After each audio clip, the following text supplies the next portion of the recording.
Chapter 2.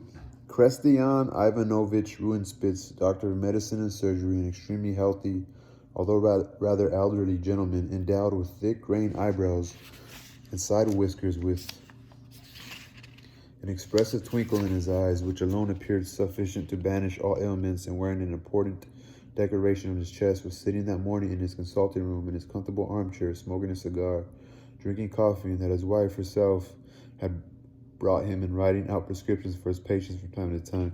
After prescribing a draught for his last patient, an old gentleman with piles, and seeing him out through a side door, Christian Ivanovich was sitting down awaiting the next caller. In came Mr. Golyadkin. Evidently, Christian Ivanovich wasn't in the least expecting Mr. Golyadkin, nor did he want to see him, since all of a sudden he was taken aback and involuntarily assumed a strange, some might say even disgruntled expression. For his part, Mr. Golyadkin would almost invariably, and at precisely the wrong moment, falter and become flustered just when he was about to approach someone about his personal affairs. And so it was now. Having failed to prepare the opening sentence, which was always a real stumbling block for him on such occasions, he became dreadfully embarrassed, muttered something, apparently an apology, and, at a loss what to do next, took a chair and sat down. However, realizing that he had sat down uninvited, he immediately acknowledged the impropriety of his action and made haste to rectify his mistake in ignorance of etiquette and good form by immediately rising from the seat he had occupied so discourteously. Then, collecting himself and dimly perceiving that he had committed two blunders simultaneously, he decided without a moment's delay to commit a third. That is, he tried to make excuses, muttered something with a smile, became flushed and embarrassed, lapsed into eloquent silence, finally sat down for good, and, to safeguard himself against all eventualities, protected himself with that defiant look which had the extraordinary power of allowing him to crush all his enemies and reduce them to ashes without saying one word. Besides, it was a look that fully expressed Mr. Golyadkin's independence. That is, it showed quite clearly that all was well with Golyadkin, that he was his own master like anyone else, and that in any case what other people did was no concern of his. Christian Ivanovich coughed to clear his throat, apparently as a sign that he approved and agreed to all this, and directed an inquisitorial, searching look at Mr. Golyadkin. Christian Ivanovich, Mr. Golyadkin began smiling, I've come to trouble you a second time, and for a second time I venture to crave your indulgence. Mr. Golyadkin clearly had difficulty in choosing the right words. Yes, said Christian Ivanovich, emitting a stream of smoke and placing his cigar on the table. But you must take what I prescribe. I did explain that your treatment should consist of a change of routine. Yes, I mean diversions, and you should visit friends and acquaintances. At the same time, don't be an enemy of the bottle, and regularly keep only cheerful company. Still smiling, Mr. Golyadkin hastened to observe that he considered himself to be just like anyone else, that he was his own master, that he had his diversions like anyone else, and that of course he could go to the theater since, like anyone else, he too had the means, that he was busy at the office during the day but was at home in the evening, that he was quite all right. He even mentioned in passing time, as far as he knew, he too was as well off as the next man, that he was living in his own flat, and that finally he had his servant Petrushka. At this point, Mr. Golyadkin hesitated. No, that kind of routine is not what I meant. That wasn't what I wanted to ask you about. What I'm really interested in is whether you are a great lover of cheerful company, whether you spend your time cheerfully. Now, do you lead a melancholy kind of life or a cheerful one? Christian Ivanovich, interrupted the doctor. What I'm telling you is that you need to radically change your whole lifestyle, and in a sense, you must completely transform your character. Christian Ivanovich particularly emphasized the word transform and paused for a moment with an extremely significant look. Don't shun the gay life. Go to the theaters and clubs, and in any case, don't be an enemy of the bottle. Staying at home is out of the question for someone like you. I love peace and quiet, Christian Ivanovich, Mr. Golyadkin said, casting a meaningful glance at the doctor and obviously seeking the words that would most successfully convey his thoughts. In the flat, there is no one but myself and Petrushka, my manservant, Christian Ivanovich. What I want to say is that I go my own way, my own independent way, Christian Ivanovich. I keep to myself, and as far as I can see, I don't depend on anyone. I also go for walks, Christian Ivanovich. What? Oh, yes, but it can't be much fun going for walks at the moment. The weather's simply awful. Yes, Christian Ivanovich, as I've already had the honor of explaining to you, I'm a peace-loving man, but my path lies in a different direction from other people's. The road of life is broad. What I mean to say is Christian Ivanovich, oh, do forgive me. I'm no expert at fine phrases. You were saying? I was saying that you must excuse me, Christian Ivanovich, for not having, as far as I can judge, a gift for fine phrases, Mr. Golyadkin said in a half-offended tone, growing a little muddled and confused. In this respect, Christian Ivanovich, I'm not like other people, he added with a peculiar kind of smile. I'm not a good talker, and I never learned to embellish my style with fancy expressions. On the other hand, I act, Christian Ivanovich. I act, Christian Ivanovich. What's that you act? Replied Christian Ivanovich. There was a minute's silence. The doctor glanced somewhat strangely and incredulously at Mr. Goliakin, who in turn squinted rather incredulously at the doctor. I, Christian Ivanovich, continued Mr. Goliakin in the same tone as before, rather irritated and puzzled by Christian Ivanovich's extreme stubbornness. I love peace and quiet and not the hurly-burly of society. With that class of people, I mean, people in high society, you must know how to polish parquet floors with your boots. Here, Mr. Goliakin gently scraped one foot on the floor. That's what they expect of you. They also ask you to make clever puns, and you must know how to pay scented compliments. Yes, that's what they expect of you, but I've never learned to do that kind of thing, Christian Ivanovich. I've never learned all those cunning tricks. Never had time for them. I'm a simple, straightforward sort of person. There's no surface brilliance about me. On this point, Christian Ivanovich, I laid down my arms in that sense of the words. I laid them down. Of course, Mr. Goliakin said all this in a way that made quite clear that our hero had no regrets whatsoever about laying down his arms in that sense, that he had never learned cunning tricks, the exact reverse, in fact. As Christian Ivanovich listened, he gazed at the floor with a very unpleasant grimace, as if he had somehow been expecting something like this. Mr. Goliakin's tirade was followed by a long and significant silence. I think you've rather strayed from the subject, Christian Ivanovich said at length in a low voice. I do confess I couldn't quite get your drift. I'm not skilled in eloquence, Christian Ivanovich. I've already had the honor of informing you of this, said Mr. Goliakin, this time in a sharp, determined voice. Christian Ivanovich. Mr. Goliakin began again in a low but significant and to a certain extent solemn voice, dwelling on every point. Christian Ivanovich, when I arrived, I began by apologizing. Now I repeat what I said before, and again I crave your indulgence for a while. I, Christian Ivanovich, have nothing to hide from you. I'm a little man, you know that yourself, but fortunately I don't regret being a little man. Even the contrary, Christian Ivanovich. To be perfectly frank, I'm even proud of being a little man and not a big one, and I'm proud that I'm not an intriguer either. I don't act furtively, but openly without deception, and although I'm in turn could harm people and do it very well, although I even know whom to harm and how to do it, I don't want to sully myself, and in this sense I wash my hands. Yes, in this sense I wash my hands of it, Christian Ivanovich. For a moment Mr. Goliakin lapsed into an expressive silence again. He had been speaking with mild enthusiasm. I go about my business openly and honestly, our hero continued. I don't act deviously because that's what I despise and leave to others. I don't like double talk. I abhor slander and gossip. I have no time for wretched duplicity. Only when I go to masquerades do I wear a mask, but I don't parade one in front of people every day. All I'm asking is this: how would you go about taking revenge on your enemy, your deadliest enemy, or on whom you consider such? Concluded Mr. Goliakin with a defiant glance at Christian Ivanovich. Although Mr. Goliakin had expounded all this with the utmost clarity, distinctness, and self-assurance, weighing his words and counting on their maximum impact, he was now looking at Christian Ivanovich with ever-increasing alarm.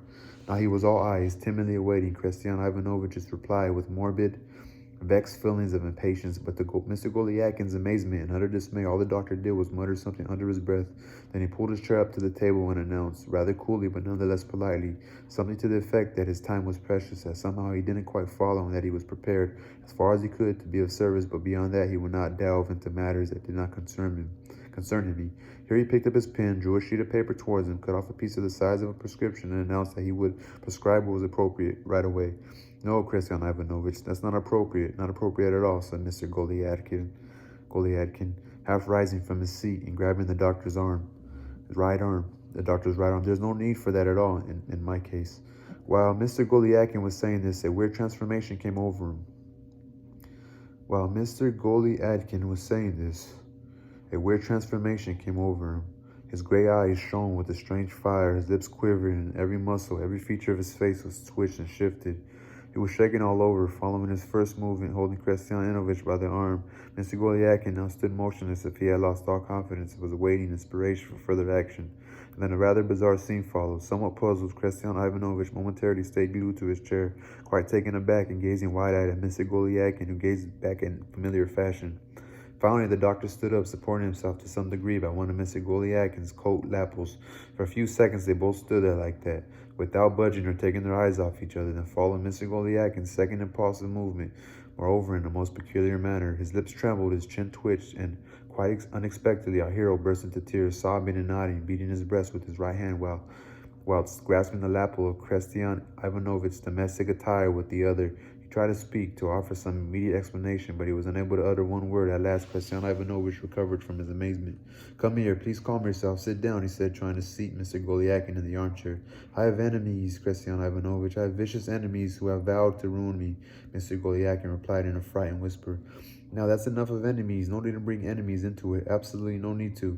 Now sit down. Please do sit down," continued Christian Ivanovitch, finally getting Mr. Golyakin into the armchair. Mr. Golyakin settled down without taking his eyes off the doctor, who began pacing his consulting room from one end to the other with an extremely disgruntled look. A long silence ensued. "I'm grateful to you, Christian Ivanovitch, extremely grateful, and I deeply appreciate all you've done for me. I shall not forget your kindness until my dying day, Christian Ivanovitch," Mr. Golyakin finally said, rising from the chair with a hurt look. "Now that's enough, enough. I'm telling you that's enough," exclaimed Christian Ivanovitch, reacting rather severely to Mr. Golyakin's outburst as he once again made him sit down. "What's the matter with you? Tell me what's bothering you now," Christian Ivanovitch continued. "And who are these enemies you keep mentioning? What's it all about?" "No, Christian Ivanovitch, we better leave that for now," replied Mr. Golyakin, looking down at the floor. "We better put that aside for the time being, for another time, when it's more convenient, when all will be revealed, when masks will fall from certain faces and various facts will come to light. But in the meantime, after what's happened between us, of course, you yourself will agree, Christian Ivanovitch. Please allow me to wish you a good day," said Mr. Golyakin, this time solemnly and determinedly, rising from his chair and reaching for his hat. "Oh, well, as you like." A minute's silence followed. "If, for my part, well, if there's anything I can do, and I sincerely wish you well." "I understand you, Christian Ivanovitch. I understand you perfectly well. At all events, please forgive me for disturbing you." No, that's not what I want. However, as you wish, carry on with the same medication as before." "I shall carry on with the same medication as you say, Christian Ivanovitch. I shall carry on with it and get it at the same chemist." "It's quite a big thing, Christian Ivanovitch, being a chemist these days." "How so? In what case?" "In a very ordinary sense, Christian Ivanovitch. I mean, that's what the world has come to these days. And any little urchin, and not only in the chemist's shop, sticks his nose up at and any little urchin, and not only in the chemist's shop, sticks his nose up at respectable citizens nowadays." What do you mean by that?" "I'm talking about someone we both know, a mutual acquaintance, Christian Ivanovitch. Vladimir Semyonovitch, for example." "Ah, yes, Christian Ivanovitch. And I know several people who aren't so enslaved by public opinion that they can't occasionally speak the truth." "Ah, and how is that?" "Well, that's how things are, but this is a totally different matter. Sometimes people know how to serve an egg with sauce." "Serve what?" "Serve an egg with sauce, Christian Ivanovitch. It's a Russian proverb. Sometimes they know how to congratulate someone at the appropriate time, for example. There are people like that, Christian Ivanovitch." "Congratulate." "Yes, congratulate, Christian Ivanovitch, as a close acquaintance of mine did the other day." "A close acquaintance? Ah, how was that?" said Christian Ivanovitch, looking intently at Mr. Golyakin. "One of my closest acquaintances congratulated another close acquaintance. What's more, a comrade, a bosom pal, as they say, on his promotion to assessor's rank. He put it like this: 'I'm genuinely delighted, Vladimir Semyonovich. I'm genuinely delighted, Vladimir Semyonovich,' he said, 'at this opportunity of offering you my congratulations, my sincere congratulations on your promotion, all the more so as nowadays, as the whole world knows, those in high places who give others a leg up have become virtually extinct.'" Here Mr. Golyakin gave a roguish nod and screwed up his eyes as he looked at Christian Ivanovitch. He said that, did he? Okay, you see, "All the more so as nowadays, as the whole world knows, those in high places who give others a leg up have become virtually extinct." "Yes, he did, Christian Ivanovitch. That's what he said." And then he looked at Andrei Filipovich, our little treasure, Vladimir Semyonovich's uncle. "But what do I care, Christian Ivanovitch? If he's been promoted to an assessor, is it any concern of mine? What's more, he's wanting to get married when he's still wet behind the ears, if you'll pardon the expression. That's just what he said. Now I've told you everything, so please follow me to be on my way. Please allow me to be on my way." "Yes, Christian Ivanovitch, please allow me to take my leave. But to kill two birds with one stone, after I cut that young whippersnapper down to size with that talk of friends in high places, I turned to Clara Olsuvyevna. It happened the day before yesterday at her father, Olsufy Ivanovitch's. And she just sung a sentimental ballad, so I told her, the way you sang that ballad was full of feeling, but those who are listening to you are not pure of heart. And with this, I dropped a clear hint, you understand, Christian Ivanovitch. I dropped a clear hint that it was not her they were interested in, but had set their sights a little higher. And what did she say? He looked as if he'd just been into a lemon, as the saying goes. Oh yes, Christian Ivanovich. I spoke to the old man too. Oh, Sophie Ivanovich, I said, I know how I'm embedded to you. I fully appreciate the favors you showered me with almost since I was a little child. But open your eyes, oh Sophie Ivanovich. I said, take a good look around. I myself do things fairly and squarely, oh Sophie Ivanovich. Well, you don't say so. That's how things are. Yes, Christian Ivanovich, that's how things are. But what did he say? Oh yes, what indeed, Christian Ivanovich? He mumbled this and that I know you, and that His Excellency is a benevolent person. Laid it on pretty thick, he did. Well, what can you expect? He's gone dottery from old age, as they say. Ah, so that's how things are now. Yes, Christian Ivanovich, that's how we all are. Poor old chap. He's got one foot in the grave at death's door, as they say, and when they start spinning old wives' tales, he's there listening. They can't do a thing without him. Old wives' tales, you say? Yes, Christian Ivanovich. They spun some sort of a tale, and our friend the bear and his nephew, the little treasurer, had a hand in it. They're in league with the old crones, of course, and they've cooked something up. And what do you think? They've commenced a plan to murder someone. Murder someone? Yes, Christian Ivanovich, to murder someone. Murder someone morally. They put out a rumor. I'm still talking about this close acquaintance of mine. Christian Ivanovich nodded. They spread a rumor about him, I do confess, Christian Ivanovich. I'm even too ashamed to talk about it. They spread the rumor that he'd given a written undertaking to marry someone when he was already engaged to someone else. And who do you think it was, Christian Ivanovich? I really don't know.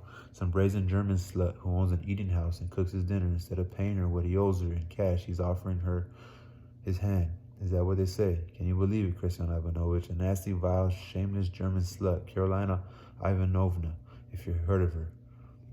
I must confess, for my part, I understand you, Christian Ivanovich. I do understand you, and for my part, I feel. Now, please tell me where you're living now. Where I'm living now, Christian Ivanovich? Yes, I seem to remember you used to live before. Oh, yes, I used to live, Christian Ivanovich. Yes, I did live before. I must have done, mustn't I? Mr. Golyakin replied, accompanying his words with a little laugh and somewhat taking Christian Ivanovich aback with his answer. No, you've misunderstood me. What I wanted to say was, for my part, Christian Ivanovich, I wanted to as well. Mr. Golyakin continued laughing. I too wanted to, however. I really outstayed my welcome, Christian Ivanovich. I hope you will now permit me to wish you good morning. Yes, Christian Ivanovich, I understand you. I understand you perfectly now, a hero said, showing off a little before the doctor. So if you'll permit me to wish you good morning. At this, our hero clicked his heels and walked out of the room, leaving Christian Ivanovich utterly stunned. As he went down the doctor's staircase, he smiled and gleefully rubbed his hands. Once he reached the front steps and breathed in the fresh air and felt he was free, he was even quite prepared to admit that he was the happiest of mortals and ready to go later. Straight to the office, when suddenly his carriage rumbled in through the gate. He took one look and remembered everything.